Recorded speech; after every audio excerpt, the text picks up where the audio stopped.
தமிழகத்திற்கு 8300 கோடி ரூபாய் மதிப்பிலான புதிய திட்டங்களை ராமேஸ்வரத்தில் பிரதமர் மோடி தொடங்கி வைத்தார்.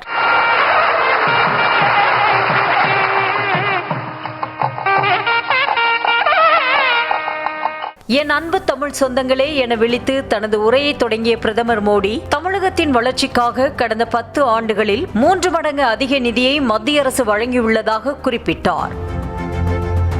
திமுக அங்கம் வகித்த காங்கிரஸ் கூட்டணி அரசை விட தமிழ்நாட்டிற்கு அதிக நிதி தந்துள்ளதாகவும், மத்திய அரசு அனைத்தும் செய்தும் கூட சிலர் தமிழகத்தில் அழுது கொண்டே இருப்பதாக குறிப்பிட்டார். தமிழ்நாடு வளர்ந்தால் இந்தியாவின் வளர்ச்சி விரைவாகும் என குறிப்பிட்ட பிரதமர் மோடி, 10 ஆண்டுகளுக்கு முன்னர் தமிழகத்திற்கு வெறும் 900 கோடி ரூபாய் தான் ஒதுக்கப்பட்டது என அவர் குற்றம் சாட்டினார்.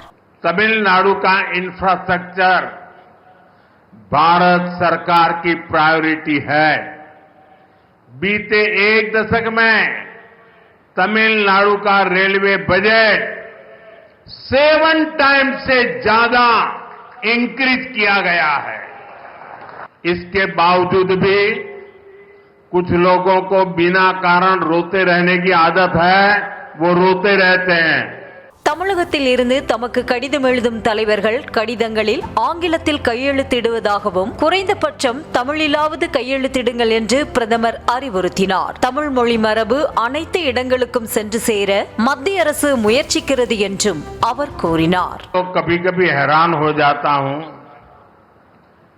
तमिलनाडु के कुछ नेताओं की चिट्ठियां जब मेरे पास आती है, कभी भी कोई नेता तमिल भाषी में सिग्नेचर नहीं करता है. अरे तमिल का गौरव हो, मैं सबसे कहूंगा कम से कम तमिल भाषा में अपनी सिग्नेचर तो करो. தமிழ்நாட்டிற்கு 10 ஆண்டுகளில் 11 மருத்துவக் கல்லூரிகளுக்கு அனுமதி தந்துள்ளதாக குறிப்பிட்ட மோடி, தமிழில் மருத்துவ படிப்பை கொண்டுவர வேண்டுமென தாங்கள் விரும்புவதாக தெரிவித்தார். மேலும் ஏழை குழந்தைகளும் மருத்துவ படிப்பை தமிழ் மொழியில் படிக்க நூல்களை தமிழில் தமிழ்நாடு அரசு செய்து தர வேண்டும் என்றும் அவர் கோரிக்கை விடுத்தார்.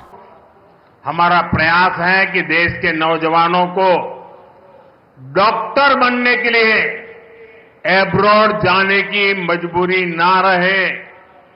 बीते सालों में तमिलनाडु को 11 नए मेडिकल कॉलेज मिले हैं.